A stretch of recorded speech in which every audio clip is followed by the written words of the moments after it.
नमस्ते बच्चों। सब बढ़िया।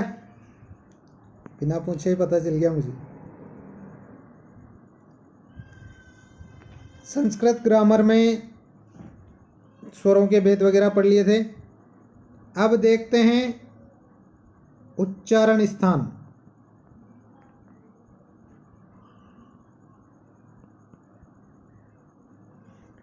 कौन से वर्ण का उच्चारण कौन सी जगह से होता है,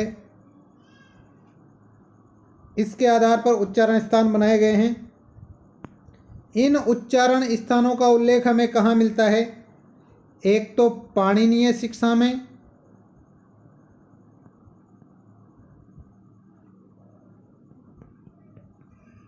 और एक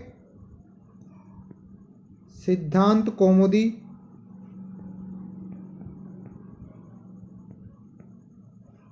और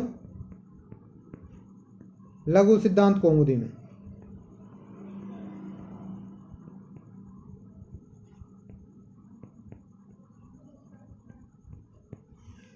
तो पाणिनीय शिक्षा और सिद्धांत कौमुदी तथा लघु सिद्धांत कौमुदी में उच्चारण स्थानों के बारे में जानकारी मिलती है। स्टार्टिंग से लिख लेते हैं, ये टॉपिक डाल लीजिए, उच्चारण स्थान।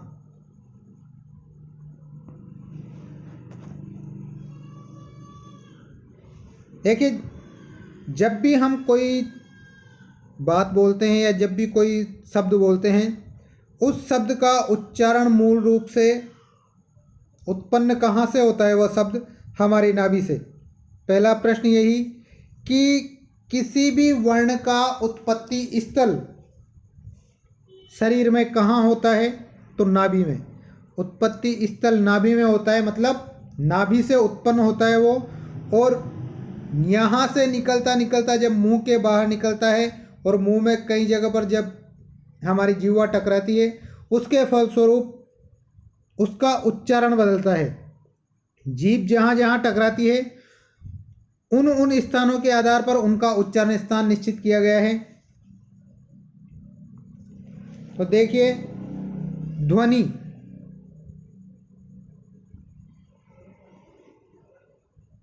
ध्वनि का उत्पत्ति स्थल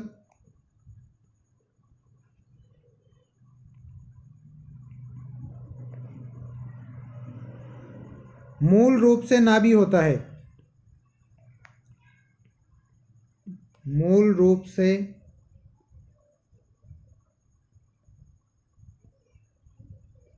नाभि होता है।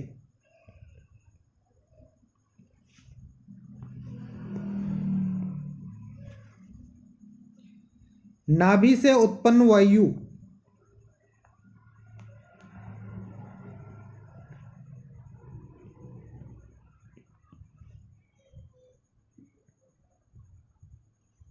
मुख के जिस भाग से टकराकर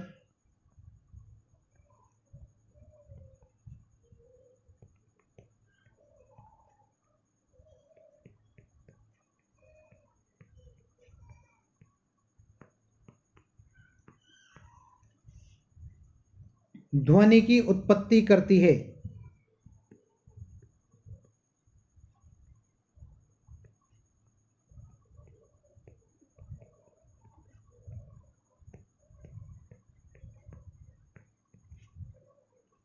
वही भाग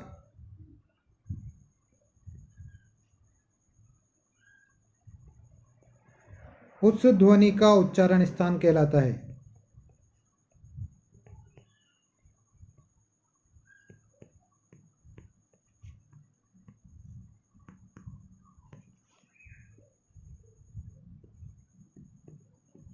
यह लिखना है आपको ऐसे कैसे ही।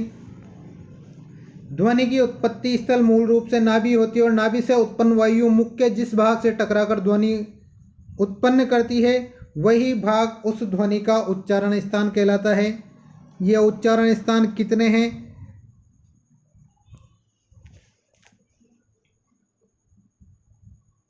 पाणिनीय शिक्षा के अनुसार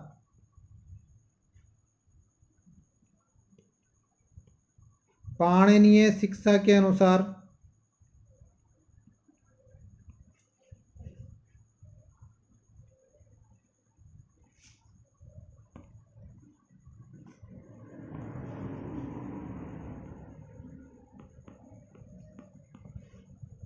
उच्चारण स्थान 8 माने गए हैं,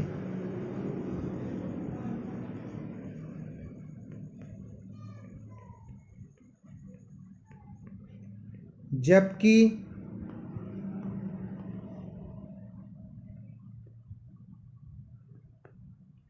सिद्धांत कौमुदी और लघु सिद्धांत कौमुदी, ये 2 व्याकरण की किताबें हैं, के अनुसार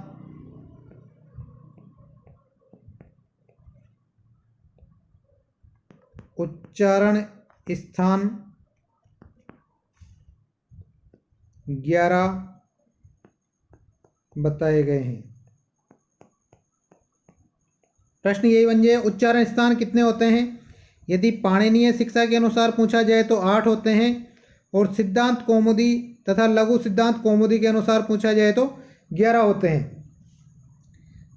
ये 8 इन 11 में शामिल है, ये 8 जो उच्चारण स्थान है इन 11 में शामिल है, लेकिन इन 8 में से एक है जो शामिल नहीं है। वह कौन सा है? उरस। उरस यानी हृदय। उरस नामक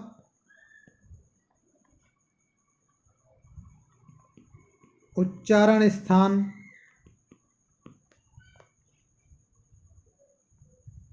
का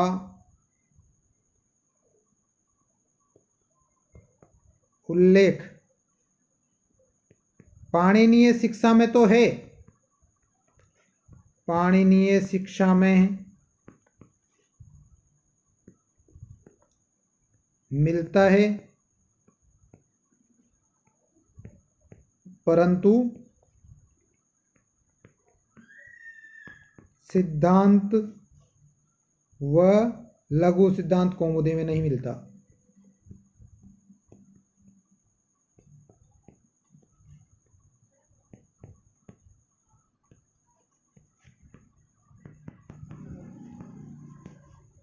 नहीं मिलता। प्रश्न पूछा जाए कि ऐसा कौन सा उच्चारण स्थान है जिसका उल्लेख पाणिनीय शिक्षा में है परंतु लघु सिद्धांत कौमुदी में नहीं, तो ऐसा है उरस। केवल उरस ही है 8 में से जिसका उल्लेख हमें पाणिनीय शिक्षा में मिलता है परंतु लघु सिद्धांत कौमुदी और सिद्धांत कौमुदी में नहीं मिलता है। अब लिखिए, सबसे पहला उच्चारण स्थान कंठ, और इसका सूत्र है अकूह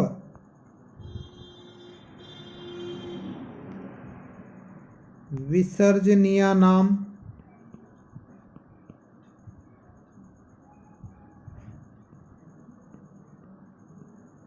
कंठ।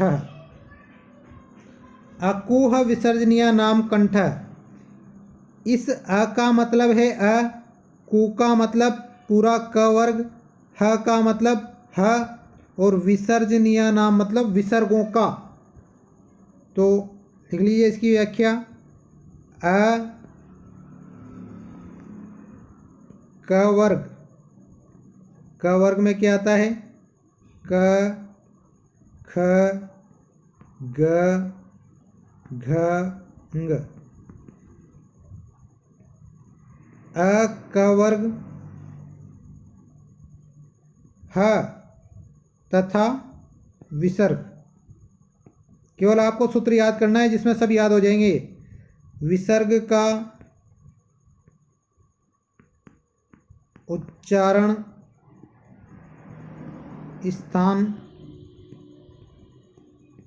कंठ है। बोलकर देखिए, ऐसा लगेगा जैसे कंठ में कंपन हो रहा है, क, ख, ग, घ, ङ, और जैसे पह। यदि इन वर्णों को बोलेंगे तो अपने को ऐसा लगेगा जैसे कंठ में कंपन हो रहा है या हवा कंठ में टकरा रही है। इस वजह से इनका उच्चारण स्थान किसको माना गया है? कंठ को। पहला हो गया। दूसरा तालु, और तालु का सूत्र है ईचु यशानाम तालु। तालु से किस किस का उच्चारण होगा? ई का, चू का मतलब च वर्ग का, ये और श, इनका उच्चारण स्थान तालु है। ई, च वर्ग, च, छ, ज, झ, ञ, श,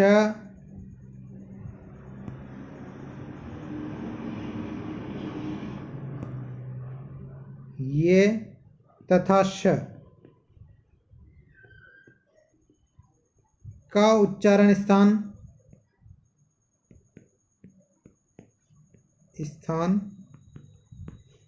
क्या है? तालु है। ईचु यशानाम तालु, ई, च वर्ग, ये और श का उच्चारण स्थान तालु है। तालु किसे कहते हैं? जो हमारी जीभ के ऊपर एक छोटा सा वो लटका हुआ है, कुछ देख लेना, अपना मुंह खोल के उसमें दिख जाएगा, उसको कहते हैं तालु। और वहाँ जब कोई ध्वनि टकराती है तब इन वर्णों का उच्चारण होता है। इन वर्णों का उच्चारण करते टाइम ध्वनि या जीभ वहीं पर टकराती है। च, छ, ज, झ, ञ, च। जब अपन जीभ को रोकेंगे तो उधर से हवा आके वहीं पे टकराएगी, तो इनका उच्चारण स्थान क्या है? तालु है। बोल के देख लेना, समझ में आ जाएगा। तीसरा, मूर्धा। मूर्धा क्या होती है? देखिए, अपनी जीभ के ऊपर जो ऊपर थोड़ी कठोर सी छत है, मुंह में ऊपर की साइड जो छत है, उसको बोलते हैं मूर्धा। जैसे ट, ठ, ड, ढ, ण, ट, ठ, ये बोल के देखो। इसको बोलते टाइम जीभ जहाँ पे टकरा रही है उस जगह को बोलते हैं मूर्धा। तो मूर्धा से किन का उच्चारण होता है? इसका सूत्र है रीटू रसाणाम मूर्धा। मतलब री, ट वर्ग, र और श, री, ट वर्ग, ट, ठ, ड, ढ, ण, री, ट वर्ग, र और श का उच्चारण स्थान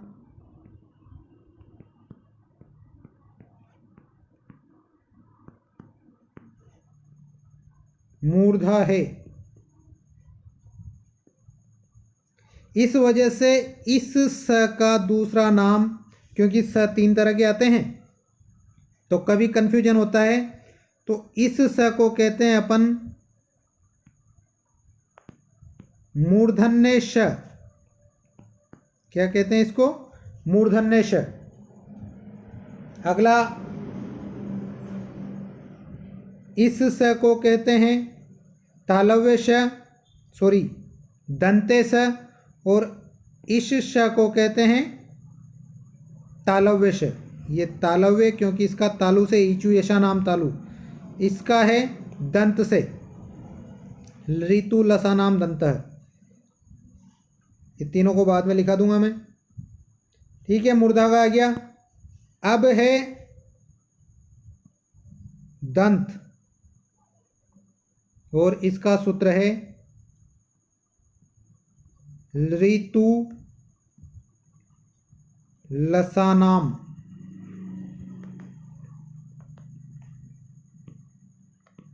दंत। मतलब री, त वर्ग, ल और स, इनका उच्चारण स्थान क्या है? दंत। लरी त वर्ग, त वर्ग में जितने भी अक्षर आते हैं त, थ, द, ध, न, इनमें से किसी का भी पूछ ले वो कि ध का उच्चारण स्थान क्या है तो दंती होगा, थ का क्या है तब भी दंती होगा, ल तथा स का उच्चारण स्थान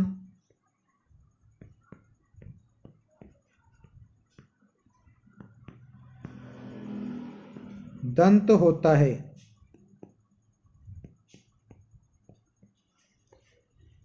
तो दंत से री त वर्ग ल और स का उच्चारण स्थान है। अब ये लिख लीजिए श श स, इसको बोलते हैं तालव्य जिसका उच्चारण तालु से होता है। इसको बोलते हैं मूर्धन्य जिसका उच्चारण मूर्धा से होता है, और इसको बोलते हैं दंते जिसका उच्चारण दांत से होता है। देखो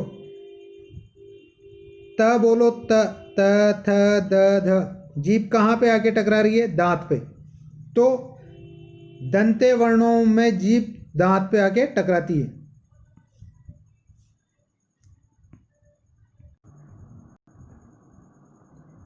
अगला है उपपदमान्या नाम ओष्टो, उपपदमान्या नाम ओष्टो यानी उ प वर्ग और उपदमान्या नाम और उपदमान्य का उच्चारण स्थान ओष्ठ होता है। ये मैंने वर्ण विचार में बताया था आपको कि उपदमान्य किसे कहते हैं। यदि प और फ से आगे आधा विसर्ग हो तो उसे उपदमान्य कहते हैं। इसका उच्चारण कैसे होता है, प और फ के पहले थोड़ा सा ह बोलना पड़ता है, व व प ह प, इनका उच्चारण स्थान ओष्ठ होता है, क्योंकि जब भी उ प फ ब भ म इनको बोलते हैं तो होठ की आकृति चेंज होती है। तो उ प वर्ग जिसमें प फ ब भ म आ जाएगा, और उपदमान्य इनका उच्चारण स्थान ओष्ठ होता है। उपदमान्य इस विसर्ग को कहते हैं आधे विसर्ग को जो प और फ से आगे लगता है, और यही आधा विसर्ग यदि क और ख से आगे लग जाए तो उसे क्या कहते हैं,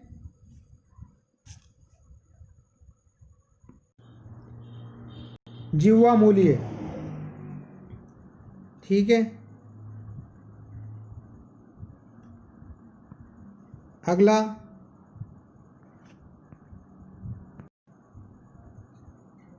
ए मंगण नाम नासिका च, ए मंग, ये यहाँ पर आ की मात्रा नहीं है। ए मंगणन नाम नासिका च मतलब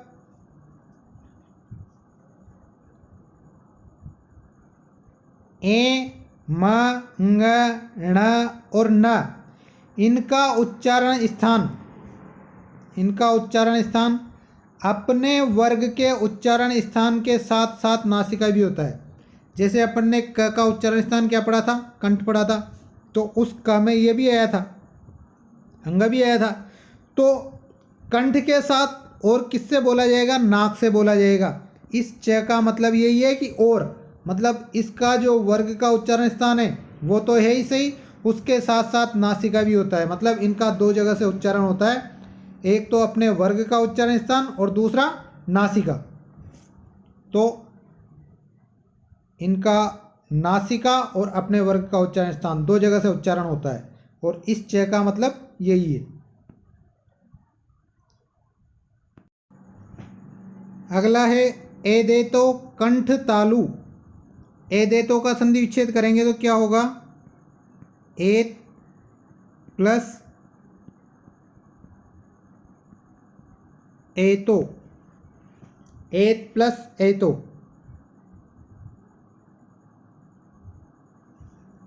एत का मतलब है ए और एतो का मतलब है ऐ, ये दो मतलब ए और ऐ इन दोनों का उच्चारण स्थान कंठ और तालु होता है। कंठ और तालु दो जगह से उच्चारित होंगे, कौन कौन से? ए और ऐ। कुछ वर्ण होते हैं जो दो दो जगह से उच्चारित होते हैं, इसके बाद में उन सबको बता दूंगा मैं अलग से, जिनमें एक तो ये एदे तो कंठ तालु है, एक यमंगना नाम नासिका च, वो भी 5 वर्ण हैं जो 2 जगह से उच्चारित होते हैं। एक ओदो तो कंठोष्ठ है, एक वकारस से दंतोष्ठ है।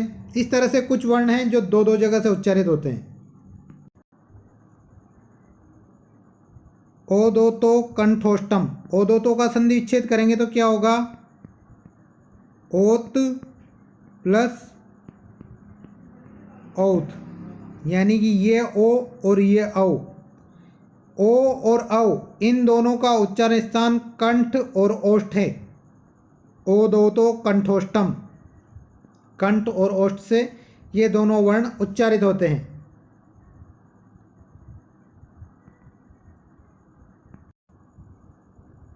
अगला है वकारस्य दंतोष्टम। वकारस्य का मतलब केवल व का उच्चारण स्थान दंत और ओष्ठ होता है। बोल के देखो, व। जीभ तो दांत से टकराती है और होठों की आकृति बदल जाती है, तो दांत और होठ दोनों काम में आ रहे हैं, इस वजह से व का उच्चारण स्थान क्या है? दंत और ओष्ठ।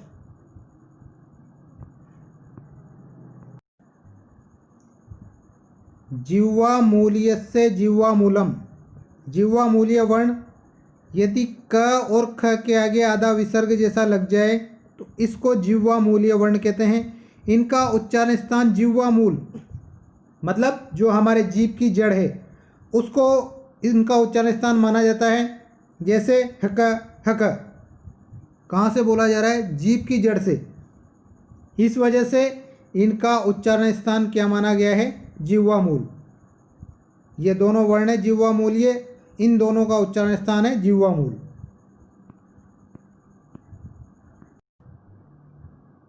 नासिका अनुस्वार से, मतलब अनुस्वार का उच्चारण स्थान क्या है? नासिका।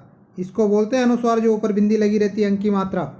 तो अनुस्वार का उच्चारण स्थान भी नासिका होता है। यमंगना नाम नासिका, उनका भी उच्चारण स्थान नासिका होता है, और अनुस्वार का भी उच्चारण स्थान नासिका होता है। और लास्ट और बच रहा है उरह। लास्ट सूत्र है उरह, मतलब उरस्य वर्ण। जैसे ह में यह मिला हुआ है ही है, ह में वह मिला हुआ है वह, ह में म, ह में न, ह में ल। इनका उच्चारण स्थान उरस यानी वक्ष स्थल यानी कि छाती होता है, क्योंकि जब इनको बोलते हैं तो ऐसा लगता है जैसे छाती में से हवा बाहर निकली है। ही है, हुआ, मना, ल। तो इनका उच्चारण स्थान उरस या वक्ष स्थल होता है, इसको माना गया है। और इन वर्णों का जो उल्लेख है वह केवल पाणिनीय शिक्षा में मिलता है, सिद्धांत कौमुदी और लघु सिद्धांत कौमुदी में नहीं मिलता है। तो ये अपने 12 उच्चारण स्थान पूरे हो गए। इन 12 में से 8 तो किस में माने गए हैं? पाणिनीय शिक्षा में, और 11 किस में माने गए हैं? सिद्धांत कौमुदी और लघु सिद्धांत कौमुदी में। तो इन 12 में से कौन सा नहीं है इन 11 में? ये नहीं है उरा वाला, तब ये 11 है। अब देखते हैं संयुक्त उच्चारण स्थान वाले वर्ण कौन कौन से हैं। ये लिखना है आपको संयुक्त उच्चारण स्थान में कि कौन कौन से आते हैं। कंठ तालुओं में आते हैं ए और ऐ, कंठोष्ठ में आते हैं ओ और औ, दंतोष्ठ में व, मुख नासिका में ये 5 वर्ण। तो ये पूरा वैसा का ऐसा ही उतार लेना है आपको। एक तो ये लिखना है, कभी भी पूछ लिया जाए कि कौन कौन से वर्ण हैं जो 2 स्थानों से उच्चारित होते हैं, तो ये सारे वर्ण हैं जो 2 स्थानों से उच्चारित होते हैं। इसका स्क्रीनशॉट ले लेना।